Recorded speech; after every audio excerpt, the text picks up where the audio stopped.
Hello guys, I welcome you all in today's lecture in which we are going to study about various movements in India which are led by women. कैसे महिलाओं ने विभिन्न संगठन बनाए और अपनी आवाज़ रेज़ करी, अपनी वॉइस रेज़ करी जो उन्होंने डिस्क्रिमिनेशन फेस करी।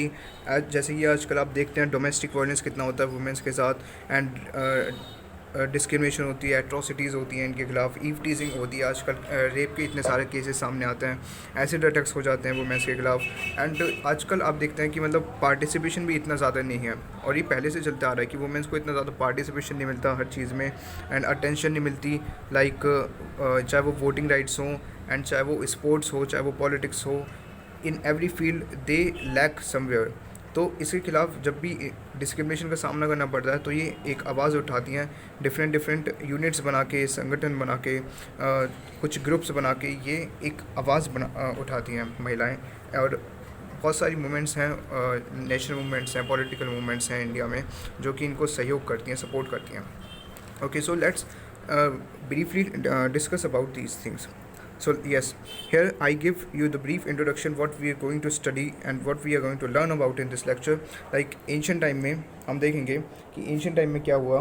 एंशियंट टाइम में महिलाओं की कंडीशन क्या थी, ब्रिटिश टाइम में क्या थी, मिडीवल टाइम में, एंड गांधी जी ने कैसे रिवोल्यूशनाइज किया वुमेंस को, इनका सपोर्ट में कैसे इनको सपोर्टर बने, एंड कॉन्स्टिट्यूशन में क्या क्या आर्टिकल्स दिए हुए हैं इनके प्रोटेक्शन में महिलाओं के, एंड क्या क्या लॉज बनाए, लीगल अमेंडमेंट्स बनाए, एंड इस क्या लीगल स्टेटस है कॉन्स्टिट्यूशन में। Okay, so then we see various women's issue related to them, and various programs, and then finally we come to about women's movement. Okay, so okay, as we move further, let us briefly discuss about the various problems that women face. So these are the problems women face, and I'll tell you that these all are interrelated to each other. Like this is, as you know, this sati pratha. Okay, so इसमें क्या होता है, like for example let's take an example, here is a girl, see इसकी बच्ची की as 11 से 12 साल की एज में है। ओके, सो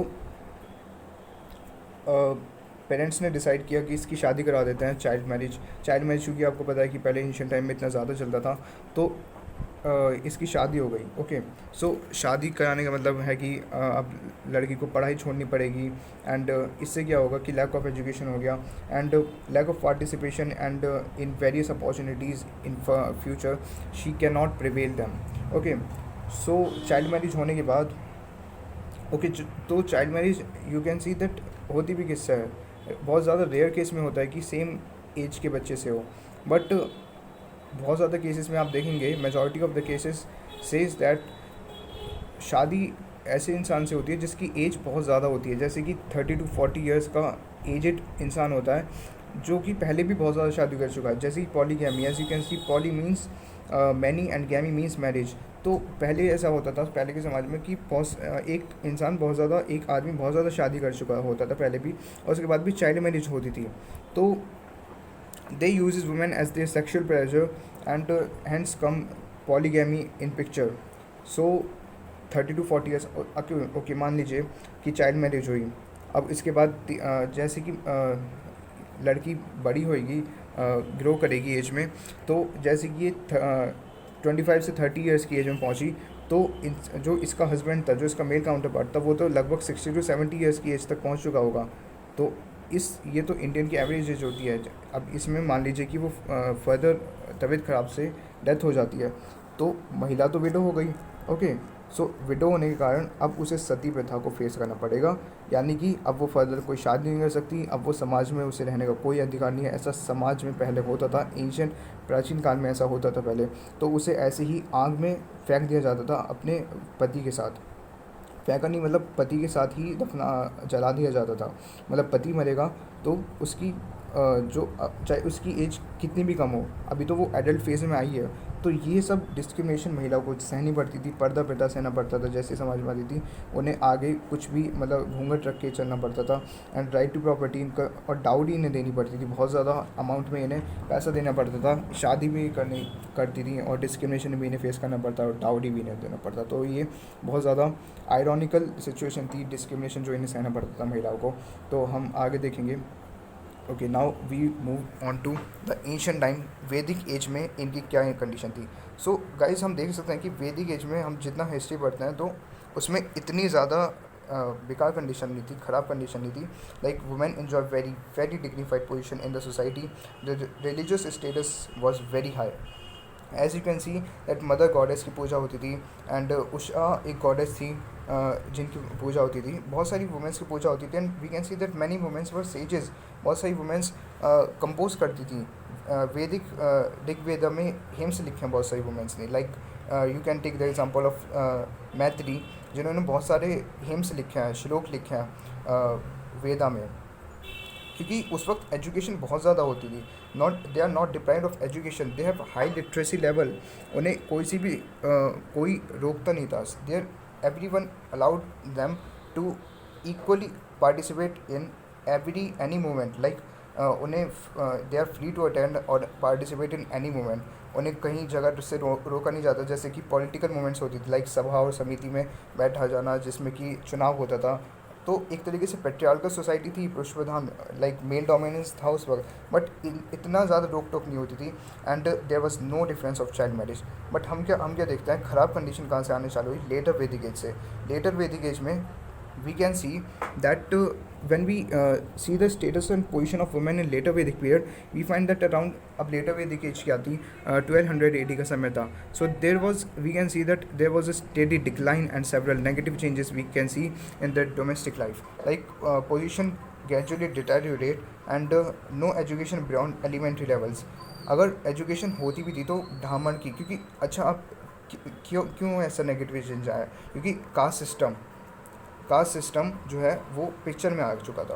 कास्ट सिस्टम लेटर वैदिक एज में बहुत ज़्यादा डोमिनेट कर चुका था, डोमिनेंस पा चुका था, जिसके खिलाफ जिससे हम देखते हैं कि women's not allowed to take participate in political ceremony. जहाँ पे इन्हें वैदिक एज में पार्टिसिपेट करने दिया जाता था, अब इन्हें बहुत सारी चीज़ में रेस्ट्रिक्ट कर दिया गया था। ओके, सो इनकी मैरिज एज भी बहुत ज़्यादा लोअर कर दी गई थी। अब इससे क्या चीज़ आती है, चाइल्ड मैरिज, एंड उससे ये आता सती प्रथा। तो बहुत सारी हम देख सकते हैं जो कि हमने प्रॉब्लम्स पिछली स्लाइड में देखी थी, एज वी मेंशन प्रीवियस। सो वो सब चीज़ें लेटर वैदिक एज से ही जन्म लेना चालू करती हैं। They are also unfit to perform sacrifices और अटेंड सभा समितिज़ एक्सेट्रा। तो उन्हें अनफिट कर दिया जाता था, मतलब ये they are unfit to perform these sacrifices etcetera. यज्ञ नहीं करने दिया जाता था और सभा समिति में बैठने दिया जाता था, और किसी चीज़ में भी मतलब पार्टिसिपेंट बहुत ज़्यादा नेग्लिजिबल हो गया था इनका, in short. Okay, so women increasingly became object of sensual pleasure, source of all evils and obstacle of salvation. ऐसा ये चीज़ जैनिज्म में भी बहुत ज़्यादा एलेबरेट करके बताई गई है कि अगर आपको मोक्ष प्राप्त करना है तो आपको महिला को त्यागना पड़ेगा। तो सारी डिस्क्रिमिनेशन महिलाओं को ही फेस करनी पड़ती थी। तो ये सब चीज़ इन सब चीज़ों का प्रचलन पुराने वैदिक काल से ही आया, और वो मोस्ट प्रोबेबली हम देखें तो लेटर वैदिक काल से। अब मिडीवल पीरियड में बहुत ज़्यादा यही चीज़ थी मोर और लेस। अगर हम देखें तो डिस्क्रिमिनेशन पिछले समाज से ही चलता रहा, क्योंकि जो ट्रेडिशन और कस्टम्स थे वो सब एक तरीके से डोमिनेट कर चुके थे। बट कुछ महिलाएं थी, लाइक मिडिवल पीरियड हम देख सकते हैं कि रिवोल्ट में बहुत ज़्यादा सहयोग दिया, जैसे रानी लक्ष्मीबाई ने, और बहुत सारी महिलाएं थी। एंड अगर हम भक्ति मूवमेंट में देखें तो मीराबाई थी। तो ये सब बहुत ज़्यादा चैंट करती थी, और मतलब बहुत ज़्यादा अच्छा स्टेटस था इनका। जो हाई एजुकेटेड फैमिली थी, अब जो नॉलेज होगी जिन पे, तो उनका स्टेटस हाई होगा। बट ये डिस्क्रिमिनेशन चलती आ रही थी। अब जैसे कि colonial period, British time period में भी ये आवाज़ें ये चलती आई थी, बट इसमें शाइनियर एग्जाम्पल बन के उभरे हमारे Raja Ram Mohan Roy. Okay, Dayanand Saraswati and Ramakrishna Paramhansa, Swami Vivekananda, they emerges as a shinier example who fought against the gender inequality and women discrimination, and they promotes the participation of women in freedom movements. Okay, so as we can see, liberal and moderate leaders also fought against women discrimination, like his Dadabhai Naoroji and he is MG Ranade, Mahadev Ganesh Rao Ranade. तो हम देख सकते हैं कि अब ऐसा नहीं है कि इन्होंने, एक तो उस वक्त इंडियन इंडिपेंडेंस की मूवमेंट चल रही थी एंड इन्होंने तो बहुत ज़्यादा काम किया था इकोनॉमी में, लाइक फर्स्ट सेंसस जो था इंडिया का वो भी इनका आइडिया था निकालने का ब्रिटिश टाइम में, और ब्रिटिश के साथ मिलके भी इन्होंने बहुत ज़्यादा काम किया इकोनॉमी पे और वेल्थ पे, पॉपुलेशन पे। तो ये सब चीज़ के बिसाइड दिस थिंग्स, ये सब वुमेंस के लिए भी बहुत ज़्यादा पार्टिसिपेशन की आवाज़ उठाते थे कि इनको भी पूरा पार्टिसिपेशन दिया जाना चाहिए। ये जो, क्योंकि ये सब क्यों होता है, क्योंकि ये सब एजुकेटेड पीपल थे, ये सब आवाज़ उठा सकते थे, इन्हें नॉलेज थी इन चीज़ों की। बहुत सारे नॉन एजुकेटेड पीपल्स को क्या ही पता कि क्या वुमेन डिस्क्रिमिनेशन जो रिचुअल चलते आ रहे हैं उनको ही वो दोहराते रहते थे, जो कि अब स्टॉप करने की ज़रूरत थी, जो कि इन लीडर्स ने किया। लाइक एक्सट्रीमिस्ट थे ये सब, इन्होंने भी बहुत ज़्यादा चीज़ करी। Like Congress, Indian national Congress के लीडर्स थे। अब एक्सट्रीमिस्ट और मॉडरेट्स में 1907 में एज यू कैन सी बहुत ज़्यादा एक पॉलिटिकल टर्बुलेंस आया था, तो उसमें भी बहुत ज़्यादा, बट वुमेंस का पार्टिसिपेशन बहुत ज़्यादा कम देखने को मिलता था। हम देखते थे कि सारे प्रेसिडेंट जो बन रहे हैं इंडियन नेशनल कांग्रेस के पॉलिटिकल मूवमेंट्स में, वो सारे मेल लीडर्स ही बन रहे हैं। तो बहुत सारे लोगों ने, जैसे कि लाला लाजपत राय, बाल गंगाधर तिलक एंड बिपिन चंद्र पाल, इन सब ने आवाज़ उठाई कि वुमेंस के पार्टिसिपेशन को हमें लाना चाहिए, वुमेंस के जो इशू हैं ये सब आजकल, उन्हें हमें हटाना चाहिए। ओके, सो महात्मा गांधी जी इमर्ज करे सबसे ज़्यादा, जिन्होंने कि सपोर्ट किया वुमेंस को कि आइए आप इंडियन मूवमेंट में, आपकी ज़रूरत है, आप सत्याग्रह में पार्टिसिपेट कीजिए, आप स्वराज में पार्टिसिपेट कीजिए, इंडियन स्ट्रगल जो चल रहा है हमारा, हमें अब फ्रीडम पानी है इस समाज से, तो हमें जेंडर इनक्वालिटी इन सबको पीछे छोड़ के हमें, हमारी लड़ाई है ब्रिटिशर से, हमारी लड़ाई वुमेन से नहीं है।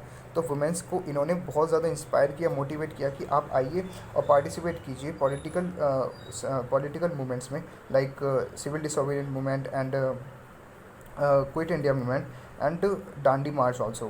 So many women went to prison and they all participated wholeheartedly in programs of Mahatma Gandhi as in these movements. Okay, so Mahatma Gandhi inspired women to take part in India's struggle. So इनका बहुत बड़ा role था। And as you can see many shot dead, बहुत सारी महिलाओं को मारा भी गया था। जैसे कि आप देख सकते हैं ये मतरंगिनी हज़ारा, इनका कोलकाता में स्टैचू है, बहुत कम लोग इन्हें जानते हैं, बट ये बहुत ज़्यादा इंस्पिरेशनल लीडर हैं जिन्होंने 3 गोलियां खाई थी पुलिस से। ये बहुत ज़्यादा रिच क्लास फैमिली से आती थी कोलकाता की, बट इन्हें बहुत ज़्यादा टॉर्चर किया गया, पुलिस ने प्रोसिक्यूट करा, बहुत ज़्यादा मतलब टॉर्चर करा जाता था इन वुमेंस को अगर ये पकड़ी जाती थी, क्योंकि लीडर एक तरीके से लीडर बनी, जैसे कि सरोजनी नायडू, एनी बेसेंट, सब फर्स्ट प्रेसिडेंट बनी थी इंडियन नेशनल कांग्रेस में। तो इन्होंने और महिलाओं को प्रेरित किया, इंस्पायर किया कि आप भी आइए पॉलिटिकल मूवमेंट्स में पार्टिसिपेट कीजिए। लाइक अरुणा सफली, ये बहुत ज़्यादा रिच क्लास फैमिली से आती है। तो ये सब में, इन सब मूवमेंट्स में आप देख सकते हैं कि ये सब इरिश लोग थे, जैसे कि sister Nivedita and Annie Besant and ये सब हिंदू वुमेंस थी, ये सब मुस्लिम। तो इसमें कोई रिलीजन, कोई स्पेशलिटी नहीं देखी जा रही, कोई सेक्युलरिज्म नहीं देखा जा रहा। ये ब्रिटिश के खिलाफ लड़ाई है, तो इसमें कोई सा भी रिलीजन, धर्म, कास्ट सिस्टम, कोई से भी लोग आए, तो महात्मा गांधी ने इन्हीं को ही सपोर्ट किया, इन्हीं को इंस्पायर किया कि आप सब आइए, सबका वेलकम है, सब आइए इंडियन मूवमेंट में पार्टिसिपेट कीजिए और इंडिया को फ्री कराइए इन ब्रिटिशर से। ओके, सो अरुणा सफली, as you can take the example madam Bhikaji Cama. ये मैडम भिकाजी कामा है जिन्होंने first tri colour flag of India design किया और उसे देश की सरजमी के अलावा किसी और देश में, लाइक जर्मनी में, इन्होंने फहराया। तो ये बहुत ज़्यादा प्राउड मूवमेंट थी उस वक्त। एंड सरोजनी नायडू, इन्होंने बहुत ज़्यादा काम किया एंड अखबार भी लिखे बहुत सारे इन सब महिलाओं ने। विजय लक्ष्मी पंडित यूनाइटेड नेशन जनरल असेंबली की पहली वुमेन प्रेसिडेंट बनी। ये जवाहरलाल नेहरू की बहन भी थी। ओके, सो मतरंगिनी हज़ारा हमने देख चुके हैं। एनी बेसेंट, सिस्टर निवेदिता, ये सब इरिश मूल की महिलाएं थी जिन्होंने बढ़ चढ़ के पार्टिसिपेट किया, बट ये बहुत ज़्यादा अरेस्ट हुई थी। इनके अलावा भी बहुत सारी वुमेंस हैं जिन्होंने पार्टिसिपेट किया, बट ये सब बहुत ज़्यादा, हम थोड़े बहुत ही एग्जांपल लेंगे, मतलब कैसे महिलाओं ने एक तरीके से रिवॉल्यूशन लाया। इन पे सेडिशन के भी चार्ज लगे, यानी कि राजद्रोह के चार्ज, जो कि अब सेक्शन 144 में है। तो ये सब वुमेंस ने बहुत ज़्यादा एक तरीके से पार्टिसिपेट किया। तो हम देख सकते हैं कि अभी भी बहुत ज़्यादा एट्रोसिटीज़, डिस्क्रिमिनेशन होता था वुमेंस के खिलाफ। तो इसके खिलाफ एक लीगल एक्शन, लीगल प्रोसीजर लाना ज़रूरी है। तो इसके लिए आया constitution in picture. Constitution picture में आता है और वो वेरियस आर्टिकल्स डिज़ाइन करते हैं। जिन्होंने कॉन्स्टिट्यूशन बनाया, कॉन्स्टिट्यूशन फ्रेमवर्क वाले बहुत सारे आर्टिकल्स डिज़ाइन करते हैं जिसमें कि वुमेंस को इक्वालिटी देते हैं। ये prohibition of discrimination, as you can see here, you can see the articles. इसके खिलाफ अलावा भी बहुत सारे आर्टिकल्स हैं, लाइक आर्टिकल 17 क्या कहता है कि abolish the practice of untouchability. Article 16 में इक्वालिटी है कि महिला कोई से भी पब्लिक एम्प्लॉयमेंट में पार्टिसिपेट कर सकती है। अब जैसे कि पहले इक्वालिटी नहीं थी, अब तो ये इसने इक्वालिटी दी कि मेल और फीमेल को भी पूरा इक्वल अपॉर्चुनिटी मिलेगी, पार्टिसिपेशन मिलेगा एम्प्लॉयमेंट एक्टिविटीज़ में। ओके, सो DPSVs में बहुत सारे आर्टिकल्स दिए हुए हैं, बट मेन आर्टिकल्स हैं लाइक मैटरनिटी रिलीफ मिलेगा और वर्क कंडीशंस में लाइक रात भर काम नहीं कर सकती। बहुत सारा उन्हें सेक्सुअल ऑफेंस झेलना पड़ता था अपने लैंडलॉर्ड से, तो इस सब की बहुत ज़्यादा वो आर्टिकल 32 के तहत सुप्रीम कोर्ट में अगर उनके खिलाफ कोई सी भी डिस्क्रिमिनेशन अभी भी होती है तो वो उसके खिलाफ आवाज़ उठा सकती हैं। डिस्क्रिमिनेशन होती है तो उसके खिलाफ आवाज़ उठा सकती हैं। Okay, so women and men and women equally have the right to educate livelihood. So अब ये देखा जाता था कि मैन को ज़्यादा प्रिविलेज दिया जाता था वुमेन के खिलाफ। अब इन्हें छुट्टियां ज़्यादा मिलती थी और इन्हें पेंशन पे ज़्यादा मिलती थी सेम वर्क के लिए। तो इस सब के लिए आर्टिकल 39 में DPSV, हालांकि ये एनफोर्सेबल तो नहीं है, बट एक तरीके से ये आवाज़ बन सकता है वुमेन की कि अब लोगों को लीगली रियलाइज़ हो सकता है कि अब ये सब करना गलत है। सो आर्टिकल 23 क्या कहता है कि it prohibits the trafficking in human beings. अगर हम वुमेंस की बात करें तो वुमेंस के खिलाफ ट्रैफिकिंग बंद करता है, प्रोहिबिट्स करता है फोर्स लेवल में। तो बहुत सारे आर्टिकल्स आए कॉन्स्टिट्यूशन में, एक तरीके से लीगल फ्रेमवर्क दिया। बहुत सारे एक्ट्स आए लाइक हिंदू मैरिज एक्ट आया, हिंदू मुस्लिम एक्ट भी आया। As you can see the Shah Bano case historical case था जिसमें कि एक 60 साल की महिला को, शाह बानो को अपने पति से तलाक मिल गया था, जिसके खिलाफ अब वो अपनी आम दिनचर्या कैसे चलाएं, तो उसके खिलाफ उन्होंने बहुत ज़्यादा हिस्टोरिकल केस लड़ा था। तो एक तरीके से वो इंस्पिरेशन बनी थी बाकी महिलाओं की। तो उसके बाद मुस्लिम रिफॉर्म्स भी आए, मुस्लिम एक्ट भी आए, जिसमें बहुत ज़्यादा पार्टिसिपेट किया, बहुत ज़्यादा उन्हें जस्टिस मिली एक तरीके से। हिंदू सक्सेशन एक्ट आया। As you can see that बहुत ज़्यादा that daughters hardly got any share in income, मतलब बहुत ज़्यादा कम ही शेयर मिलता है। जैसे कोई पिता की घर होता था, हाउस होता, शॉप होती थी, फैक्ट्रीज होती थी, या कोई ज़मीन पड़ी हुई थी, तो उसमें कोई शेयर नहीं मिलता था डॉटर्स को, सारा शेयर सन को मिलता। तो ये चीज़ इसमें कम करी कि नहीं, आपको सन को भी बहुत ज़्यादा, मतलब डॉटर अगर चाहे तो आप उसको भी शेयर दे सकते हैं अपनी प्रॉपर्टी में। Okay, so right to property जो हमने प्रॉब्लम देखी थी, राइट टू प्रॉपर्टी, अब महिलाओं को भी प्रॉपर्टी का पूरा अधिकार था, शिक्षा का पूरा अधिकार था। चाइल्ड मैरिज एक्ट जो 1978 में आया था, इसने महिलाओं की एज कम कर दी। जैसे कि 21 साल पहले 21 साल से मतलब 18 साल ये एज हो गई थी। मतलब चाइल्ड मैरिज में जैसे कि पहले 12 साल एज थी, अब वो बढ़कर मतलब 18 साल लीगल एज हो गई वुमेंस के लिए एंड 21 साल हो गई मेल्स के लिए। तो अगर इससे नीचे अगर शादी होती है तो वो चाइल्ड मैरिज के अंडर आएगी, जो कि सरकार के अनुरूप क्या है, एक कानूनन जुर्म है, कानूनन अपराध है। तो ये सब देख के अब बहुत सारे फैक्ट्रीज़ में भी एक्ट आए, जैसे कि इंश्योरेंस एक्ट 1948, फैक्ट्रीज एक्ट 1948। कोई सा भी लैंडलॉर्ड, कोई सा भी जो फैक्ट्री का मालिक है वो महिलाओं के खिलाफ डिस्क्रिमिनेशन नहीं कर सकता। And plantation labour act 1951। So immoral traffic को सप्रेस किया इन वुमेंस गर्ल्स एक्ट 1956। तो बहुत सारे एक्ट्स आए जिसने एक लीगल फ्रेमवर्क दिया। अब we can see the women's issue. अब आप देख सकते हैं क्विकली दैट सेक्स रेशो क्या था हमारा, लाइक 1901 में सेक्स रेशो क्या था महिलाओं का वीमेंस पर। This I am talking about 1000 males. Okay, so 1000 आदमियों में 1901 में 972 महिलाएं थी। But we can see that gradually this number decreases as we move into 2011. This lower down to 943, like 1951 में 946 हुआ, 1961 में 941 हुआ, ऐसे ऐसे 930 हुआ, ऐसे ऐसे ग्रेजुअली डिक्रीज़ होने लगे ये नंबर। तो इस तरीके से हम देखते हैं कि सेक्स रेशो महिलाओं का, लिटरेसी रेशो एंड वुमेंस की सोशो इकोनॉमिक डिपेंडेंसी, ये सब डिक्लाइन होने लगी थी। Okay, so literacy ratio as we can see that 1951 में क्या था, मेल्स का 27 था, 1961 में 40, ये ग्रेजुअली इंक्रीज तो हो रहा था। लाइक यू कैन सी 2011 में 82 था, फीमेल्स का 8 था एंड 65 हो गया। अब आप कहेंगे कि लिटरेसी रेशो तो बहुत ज़्यादा इंक्रीज़ हुआ है, बट आप अगर गैप देखें 8 से 72, 65 से 82, मोर और लेस एजुकेशन के लिए बहुत ज़्यादा इंस्पिरेशन तो मिली है कि हाँ लिटरेसी रेट और मतलब पढ़ाई लिखाई शिक्षा का अधिकार बहुत ज़्यादा अनिवार्य है, एक तरीके से इम्पॉर्टेंट है ये।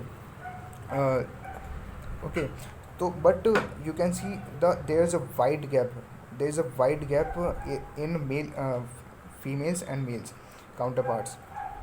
ओके, जिसको अभी भी कर्ब करना बहुत ज़्यादा ज़रूरी है सरकार के लिए। एंड सरकार बहुत ज़्यादा इस पे नियम बना रही है, पॉलिसीज़ बना रही है। अब बहुत ज़्यादा, जैसे कि आप देख सकते हैं 5 ईयर प्लान्स बहुत ज़्यादा आए थे, 5 ईयर प्लान कॉन्स्टिट्यूशन के बाद आए थे, इसमें कि महिलाओं पे फोकस किया गया था 6 5 ईयर प्लान में। बाकी सब तो इंफ्रास्ट्रक्चर, पहले डेवलपमेंट, इकोनॉमी में कैसे सुधार हो, इन सब पे बात की गई थी। बट लेटर हम देखते हैं कि 6 5 ईयर प्लान में, 9 5 ईयर प्लान में वुमेन एम्पावरमेंट पे बात की गई थी, डाउरी पे, चाइल्ड मैरिज एक्ट पे, इन सब पे मतलब 7 5 ईयर प्लान, 8 5 ईयर प्लान पे बात की गई थी। कम्युनिटी डेवलपमेंट प्रोग्राम बनाया था 1952 में। And development of women and children in rural area, एक प्रोग्राम बनाया था जिससे कि इनका डेवलपमेंट कैसे हो, सुधार कैसे हो वुमेंस का, चिल्ड्रन के साथ साथ जो कि गांव और क्षेत्रीय एरिया हैं। तो इलिटरेसी पे फोकस किया था कि इलिटरेट नहीं होने देना हमें, इनके लिए प्रोग्राम बनाना है। ओके, इनके लिए एजुकेशन के लिए, क्योंकि जितनी ज़्यादा नॉलेज होगी उतनी ज़्यादा डिस्क्रिमिनेशन कम होगी। ओके, एट्रोसिटीज़ कम होगी वुमेन पे। ओके, सो अब हम देखते हैं कि स्कॉलर्स ने क्या क्या कहा। लाइक यू कैन सी नूरा देसाई ने क्या क्या कहा वुमेंस मूवमेंट पे। सो अकॉर्डिंग टू नूरा Desai, to achieve common goal and equality and liberation followed by unifying of ideological threats of various units। सो नूरा देसाई कहती हैं कि अगर आपको इक्वालिटी और फ्रीडम अचीव करनी है तो आपको साथ मिलकर आना पड़ेगा, यूनिट में, एक ग्रुप बना के। एक तो मोर प्रोबेबली ये वुमेंस मूवमेंट की बात करें इनडायरेक्ट वे में, to achieve common goal of equality and liberation. अगर आपको फ्रीडम पानी है, आपको डिस्क्रिमिनेशन से फ्रीडम पानी है, इक्वालिटी पानी है मेल्स के जैसी, तो आपको एक अपनी आवाज़ उठानी पड़ेगी, अपनी वॉइस रेस करनी पड़ेगी। मोर और लेस गेल ऑमवेट एक स्कॉलर थे, उन्होंने भी सेम बात कही थी। उन्होंने 2 तरीके से क्लासीफाई किया था वुमेंस मूवमेंट को। First is women's equality movement and second one is women's liberation movement. So these more or less focus is on abolish patriarchy, जो पुरुष प्रधान समाज था उसे एबॉलिश करना था। तो ये सब जो डिस्क्रिमिनेशन चलती आ रही है, as I mentioned in first slide of that, क्या क्या प्रॉब्लम्स थी महिलाओं के लिए, तो वो सब को ही इन्हें ख़त्म करना था। तो सारे एक तरीके से एक ही बात कहते हैं सारे स्कॉलर्स। तो इसलिए मैंने अभी 2 ही मेन स्कॉलर्स की बात को रखा है। एंड पॉलिसीज़, इससे क्या होता था कि ये सरकार को, वुमेंस जितनी ज़्यादा आवाज़ उठाएंगी, सरकार पर प्रेशर बढ़ेगा, क्योंकि पार्टिसिपेशन तो बहुत ज़्यादा बढ़ चुका था ब्रिटिश काल में ही महिलाओं का। तो और ज़्यादा इंस्पिरेशन बनी, महिलाओं की रोल मॉडल्स बनी, और ज़्यादा महिलाएं उभर के आई समाज में, जो कि इम्पॉर्टेंट, उन्होंने बहुत ज़्यादा रिवॉल्यूशन लाया। और इससे क्या होगा, सरकार को प्रेशराइज़ करेंगे, जिससे कि सरकार पॉलिसीज़ बनाए, रिफॉर्म्स बनाए, स्कीम्स लाए नई नई वुमेंस के लिए। और बहुत ज़्यादा आया भी नहीं, जैसे कि उज्ज्वल स्कीम, बहुत सारी स्कीम्स आई हैं महिलाओं के लिए, जिसमें कि LPG गैस सिलेंडर मुफ्त दिया है, और बहुत सारी स्कीम्स हैं सरकार के लिए वुमेंस के लिए। ओके, सो इससे क्या मिलता है, इक्वल राइट्स मिलेगा वुमेंस को, इक्वल वेजेस मिलेगा, लेबर मिलेगा। बहुत सारे समाज में, बहुत सारी जगह फैक्ट्रीज में हम आज भी देखते हैं कि राइट्स नहीं मिलते हैं इन्हें, इक्वल राइट्स नहीं मिलते, मतलब डिस्क्रिमिनेशन अब भी होता है। मतलब इतना ज़्यादा हमें कॉन्स्टिट्यूशन फ्रेमवर्क लाने के बाद भी हम इन चीज़ों को रिस्ट्रिक्ट नहीं कर पाए, जिससे कि हमें अभी उभरना पड़ेगा और रिफॉर्म्स लाने पड़ेंगे। तो वेरियस वुमेंस ऑर्गेनाइजेशन क्या हैं, तो मेजर वुमेंस ऑर्गेनाइजेशन इंडिया, ये 3 ऑर्गेनाइजेशन, ये बहुत बड़ी ऑर्गेनाइजेशन है। Like all India women's conference, AIWC, ये बहुत बड़ी, ये तीनों मतलब एक्टिव रहती है नेशनल लेवल पे भी। And they raise social welfare agenda and pressurise the government to reform social laws concerning women, as I previously mention. Second one is national federation of Indian women.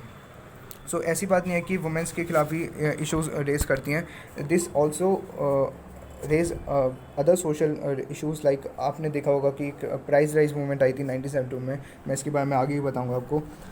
तो ये सब NFIW के तहत ही आई थी। Okay, सो DWA, all India democratic women's association. इसमें क्या हुआ था, इसमें वुमेंस के साथ साथ इसमें ये ज़्यादातर फोकस करते हैं डाउरी पे, मेन फोकस इनका होता है डाउरी ख़त्म करनी है। And but they also campaigns about against civic amenities like water supply, regular transport. अब महिलाओं के लिए तो ये आवाज़ बन रहे हैं, बट महिलाओं को और क्या प्रॉब्लम है फर्दर, उस पर भी फोकस करते हैं। लाइक ट्रांसपोर्ट में महिलाओं को प्रॉब्लम है। अब आपने देखा होगा, सुनी होगी न्यूज़ की दिल्ली सरकार ने कैसे जो दिल्ली की महिलाएं हैं उनके लिए मेट्रो फ्री करी है, बसेस फ्री करी हैं। तो ये सब बहुत ज़्यादा अच्छे स्टेप्स सरकार ले रही है, जो कि हमें अप्रिशिएट करनी चाहिए, और आगे भी इससे इंस्पायर होकर और सरकार ऐसी स्कीम्स लाती है और ऐसी पॉलिसीज़ लाती है। तो ये सब क्यों हो रहा है, क्योंकि वुमेंस ऑर्गेनाइजेशन बनी है, ये नेशनल लेवल पे भी इतनी ज़्यादा एक्टिव रहती हैं, हमेशा आवाज़ उठाती रहती हैं अगर कोई सी भी डिस्क्रिमिनेशन एट्रोसिटीज़ होती है वुमेन के खिलाफ। अब जैसे कि आप देख सकते हैं मीटू अभियान आया था बीच में, तो उसमें बहुत ज़्यादा बिहाइंड द पिक्चर हमें बहुत ज़्यादा देखने को मिला था, क्या क्या डिस्क्रिमिनेशन होती है, कैसे कैसे महिलाओं को चुप कर दिया जाता है, मतलब ब्लैकमेल किया जाता है। तो इसके खिलाफ ये सब महिलाएं एकजुट होकर आवाज़ उठाती हैं। सोशल नेटवर्किंग साइट अब आजकल बहुत ज़्यादा पावर बन के उभरा है महिलाओं के लिए। तो ये सब बहुत बड़ी बड़ी ऑर्गेनाइजेशन, छोटे छोटे लेवल पे भी बहुत ज़्यादा ऑर्गेनाइजेशन है, बट ये 3 ऑर्गेनाइजेशन बहुत बड़ा लेवल पे काम कर रही हैं। ओके, सो नेक्स्ट मूव करते हैं, people's movement and women. Okay, so people's movement जो होती है, इसमें पीजेंट मूवमेंट है, ट्राइबल मूवमेंट है एंड स्टूडेंट मूवमेंट है, बट इसमें हम देख सकते हैं कि वुमेन पे बहुत ज़्यादा कम फोकस किया जाता है। These not raise issues regarding women. Like student movement में आप देख सकते हैं कि जैसे कि कोई कॉलेज या स्कूल की फ़ीस हाइक हो गई, तो स्टूडेंट संगठन अपना बहुत ज़्यादा ग्रुप बना के, एक यूनिट बना के, बड़े सा एक साथ यूनाइट होके सामने आ गए और प्रोटेस्ट करने लगे स्कूल ट्रस्टीज़ के ख़िलाफ़ और ये सब के ख़िलाफ़। और अगर कोई धांधलेबाजी से किसी का एडमिशन हुआ या कोई सी भी अगर करप्शन हुआ है किसी भी चीज़ में, स्टूडेंट सामने आते हैं। जैसे कि आपने असम गण परिषद का मूवमेंट देखी होगी, उसके बारे में आप बाकी आप पढ़ सकते हैं। अब ट्राइबल मूवमेंट में नक्सलबाड़ी मूवमेंट बहुत बड़ी मूवमेंट हुई थी, जिसमें कि जो कि नक्सल टेररिस्ट थे West Bengal side, Jharkhand side, Bihar side, UP side, उनको कैसे कि ट्राइबल एकजुट होकर सामने आए, उनको ख़त्म किया। तो ये सब ये जो मूवमेंट होती हैं, अगर एक इंडिविजुअल के लिए तो पॉसिबल नहीं है इतनी सब चीज़ें उठाना, तो एक तरीके से बहुत ज़्यादा ग्रुप बनाते हैं ये लोग, और ये सब चीज़ें सरकार की तरफ पहुँचे हैं, जिससे सरकार प्रेशराइज होती है और इन सब पे एक कुछ स्टेप लेती है।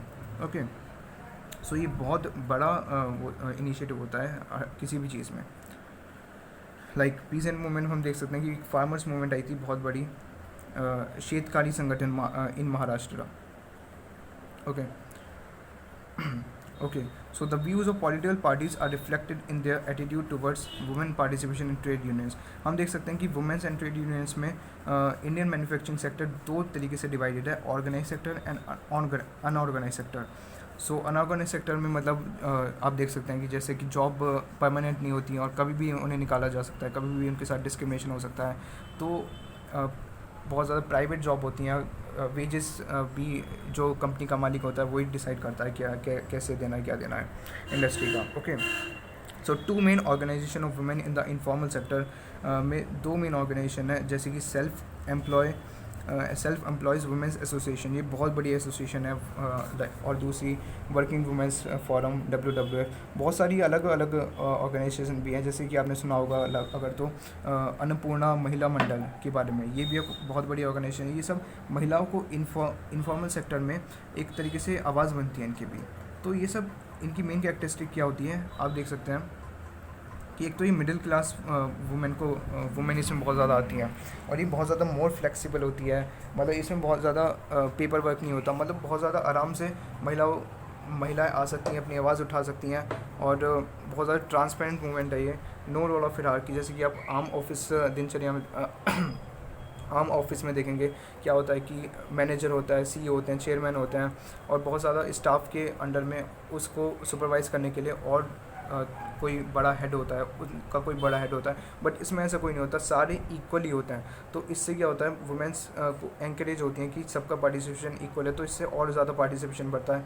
तो एक ऑफिस के अंदर, एक फॉर्म फैक्ट्री के अंदर लाना तो सबका बहुत ज़्यादा डिफ़िकल्ट है, तो इसलिए न्यू सेंटर्स बनाए जाते हैं डिफरेंट एरियाज़ में, तो इससे कि और ज़्यादा वुमेंस बढ़ती हैं। तो इससे कि आपने जैसे देखा होगा सेल्फ हेल्प ग्रुप्स बने थे, उसमें कुछ महिलाएं अपना ग्रुप बनाएंगी और कुछ महिलाओं को अगर ज़रूरत पड़ेगी किसी इमरजेंसी में, तो वो एक महिला पैसे जो भी जोड़ती हैं वो सब वो उसकी एक महिला की मदद करेंगी या जितनी भी महिलाओं को प्रॉब्लम फेस करनी है। तो ये सब रूरल लेवल पे बहुत ज़्यादा इफ़ेक्ट करती हैं सब चीज़ें। तो ये वुमेंस पार्टिसिपेशन को बहुत ज़्यादा प्रमोट करती हैं। ओके, अब बहुत ज़्यादा, अब जैसे कि एंटी प्राइस कैंपेन 1970s में आया था, एंड चिपको आंदोलन मूवमेंट जो कि मेधा पाटकर जी ने इनिशिएट किया था। सेल्फ हेल्प ग्रुप्स बहुत ज़्यादा इमर्ज हुए थे एकदम से, जिन्होंने की बहुत ज़्यादा रिफॉर्म लाया था। तो हम देख सकते हैं कि as you can see that women play very important role in society, and if they face discrimination they raise their voice against it by forming various movements। हमने देखा जैसे कि बहुत ज़्यादा यूनिट्स बना के, बहुत ज़्यादा ग्रुप्स बना के इन्होंने, अगर इनके खिलाफ डिस्क्रिमिनेशन होती है, अगर इन्हें लगता है कि कुछ गलत हो रहा है, तो ये एक तरीके से मार्च निकालती हैं चेंज के लिए, जैसे कि चेंज आए, रिफॉर्म आए। ओके, जैसे कि यहाँ पे लिखा है औरतें उठी नहीं तो जुल्म बढ़ता जाएगा। तो ये सब उठती हैं औरतें, ये सब अपनी अगर आवाज़ नहीं उठाएंगी तो जैसे कि एंशिएंट टाइम में होता था वैसे ही स्थिति बनती चली जाएगी। तो महिलाएं आती हैं और बहुत सारे लोगों को इनसे इंस्पायर होते हैं और अपनी आवाज़ उठा पाते हैं। जैसे कि जो बहुत सारी अब हम देख सकते हैं कि बहुत government also doing various efforts, government बहुत ज़्यादा काम कर रही है इन चीज़ों पे, और to curb these various activities, discriminative activities. तो अब जो डोमेस्टिक वायलेंस होता है महिला के खिलाफ वो अब कम होना चालू हो गया। जैसे कि अब अगर हम प्रेजेंट कॉन्टेक्स्ट में बात करें तो ये बहुत ज़्यादा अच्छा कैंपेन होता है, अच्छा ये चीज़ होती हैं, इनिशिएटिव होती हैं जो महिलाएं लेती हैं आवाज़ उठाने के लिए। Okay, so this is the end of the lecture. I hope आपको कुछ जानने को मिला, आपको अच्छा लगा वो लेक्चर। तो okay, so this is Yash Bansal signing off. Thank you and have a nice day. Thank you so much.